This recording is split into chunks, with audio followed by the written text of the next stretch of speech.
வணக்கம். சங்கீதம் 15 பற்றிய இந்த ஆழமான விளக்கப் பகுதிக்கு உங்களை வரவேற்கிறேன். இது பல ஆயிரம் வருடங்களுக்கு முன் எழுதப்பட்ட ஒரு பழமையான வேத பகுதியாக இருக்கலாம். ஆனால் நம்புங்கள், நம்முடைய இன்றைய வாழ்க்கையில் நேர்மையை கடைபிடிக்க தேவையான ஒரு தெளிவான படிப்படியான செயல்திட்டம் இதில் அடங்கியிருக்கிறது. சரி, இதில் அப்படி என்னதான் விசேஷம்? வாருங்கள், நேரடியாக உள்ளே சென்று பார்க்கலாம். இன்று நாம் இந்த வேத பகுதியை 5 முக்கிய தலைப்புகளாக பிரித்து பார்க்கப் போகிறோம்.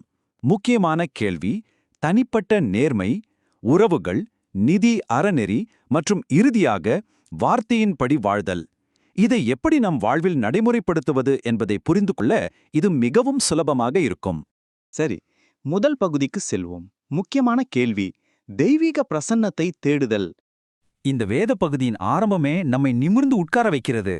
கர்த்தாவே, யார் உம்முடைய கூடாரத்தில் தங்குவான், யார் உம்முடைய பரிசுத்த பர்வதத்தில் வாசம் பண்ணுவான் என்ற ஒரு மிக சக்தி வாய்ந்த கேள்வியோடு தான் இந்த ஆரம்பமாகிறது.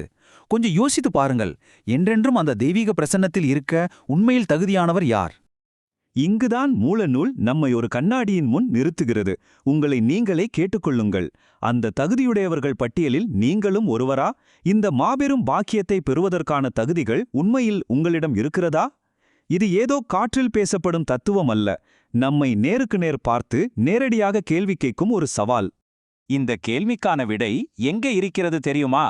ஒரு நேர்மையான வாழ்க்கைக்கு தேவையான சரியாக 11 குணாதிசயங்களை இந்த வசனங்களுக்குள் மூலநூல் மறைத்து வைத்துள்ளது. அந்த 11 ரகசியங்கள் என்னென்ன என்பதைத்தான் நாம் இப்போது ஒவ்வொன்றாக ஆராயப் போகிறோம். இரண்டாவது பகுதி தனிப்பட்ட நேர்மை மற்றும் உண்மை, அதாவது நம் உள்ளத்தின் அடித்தளம்.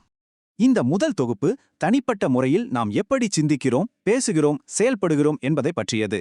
நீங்கள் எந்த அளவுக்கு உத்தமனாய் நடக்கிறீர்கள்? நீதியை செய்கிறீர்களா?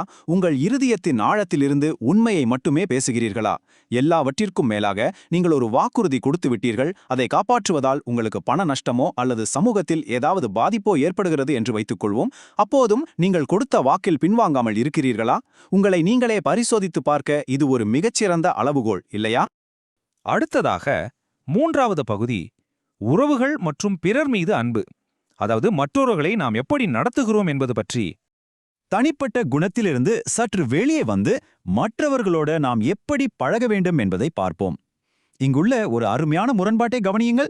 மற்றவர்கள் இல்லாத இடத்தில் அவர்களை பற்றி ரகசியமாக பேசுவது, அதாவது புறம் கூறுவது என்ற அழிவுகரமான பழக்கத்தை மூலநூல் வன்மையாக கண்டிக்கிறது. அதற்கு பதிலாக மற்றவர்களின் நல்ல செயல்களை தேடி பிடித்து பாராட்டும் ஆக்கப்பூர்வமான செயலை செய்ய சொல்கிறது. புறம் கூறுவதை தவிர்த்துவிட்டு மற்றவர்களை பாராட்டி பேசுவது நிஜமாகவே எவ்வளவு மேன்மையான விஷயம்! இந்த 5 விஷயங்களை சற்று உற்று பாருங்கள். இவை வெறுமனே நாம் எதை செய்யக்கூடாது என்று மட்டும் சொல்லவில்லை. நாவினால் புறங்கூறாமல் இருப்பதும் தோழலுக்கு தீங்கு செய்யாமல் இருப்பதும் எவ்வளவு முக்கியமோ அதே அளவுக்கு கர்த்தருக்கு பயந்தவர்களை கனம் பண்ணுவதும் அவர்களை மதித்து உயர்வாக நடத்துவதும் ஒரு நேர்மையான வாழ்க்கையின் மிக முக்கியமான பகுதியாகும். நாம் மற்றவர்களை எப்படி நடத்துகிறோம் என்பதில்தான் நம்முடைய உண்மையான குணம் வெளிப்படுகிறது என்பதை இது அப்பட்டமாக படம் பிடித்து காட்டுகிறது. இப்போது 4வது பகுதிக்கு வருவோம். நிதி, அறநெறி மற்றும் வட்டி. சுருக்கமாக சொன்னால் பணமும் அறநெறியும். 5வது வசனத்தில் உள்ள ஒரு சுவாரஸ்யமான விஷயத்தை பார்ப்போம்.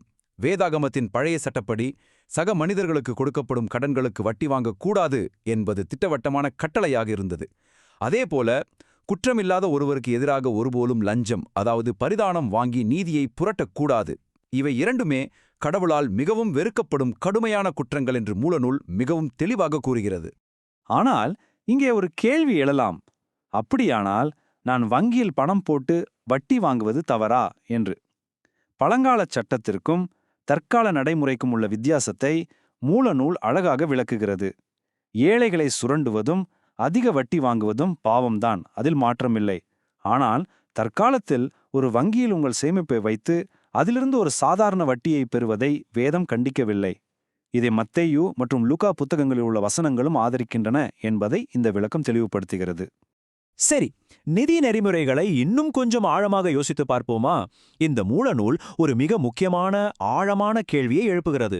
ஒவ்வொரு நாளும் அன்றன்றுள்ள ஆகாரத்தை எங்களுக்கு தாரும் என்று கடவுளை முழுமையாக நம்பி ஜபிக்கும் நாம் நவீன கால கடன்களையும் கடன் அட்டைகளையும் முழுமையாக நம்பியிருப்பது சரியானதா?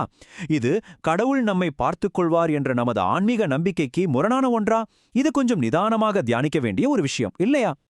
5வதாக மற்றும் இறுதியாக வார்த்தையின்படி வாழ்தல் அதாவது வார்த்தைகளை விட செயலே முக்கியம். இதுவரை நாம் பார்த்த இந்த தகவல்களை வைத்துக்கொண்டு நீங்கள் உண்மையில் என்ன செய்யப் போகிறீர்கள் என்பதுதான் இங்கிருக்கும் சவால். மூலநூல் இங்கே ஒரு மிக கடுமையான எச்சரிக்கையை விடுக்கிறது. நான் ரட்சிக்கப்பட்டு விட்டேன் என்று வெளியே சொல்லிக்கொள்வது மட்டும் போதாது.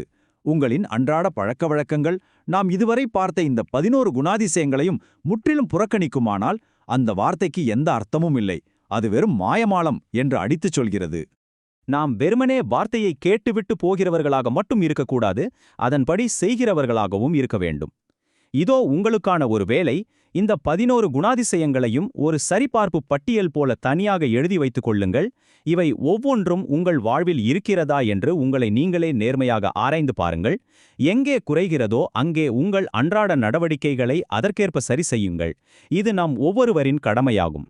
இந்த பழக்க வழக்கங்களை யார் ஒருவர் உண்மையில் தன் வாழ்க்கையில் கடைப்பிடிக்கிறாரோ அவருக்கான இறுதியான மற்றும் உறுதியான ஒரு வாக்குறுதியோடு இந்த வேத பகுதி நிறைவடைகிறது.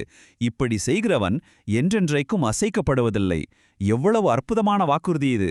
வாழ்க்கையில் என்னதான் புயல்கள் வந்தாலும் பிரச்சனைகள் வந்தாலும் இந்த நேர்மையான அடித்தளத்தில் நிற்பவர்கள் ஒருபோதும் வீழ்வதில்லை. எனவே இந்த விளக்க பகுதியை நாம் முடிக்கும் தருவாயில் உங்கள் மனக்கண்ணாடியை கடைசியாக ஒருமுறை பாருங்கள்.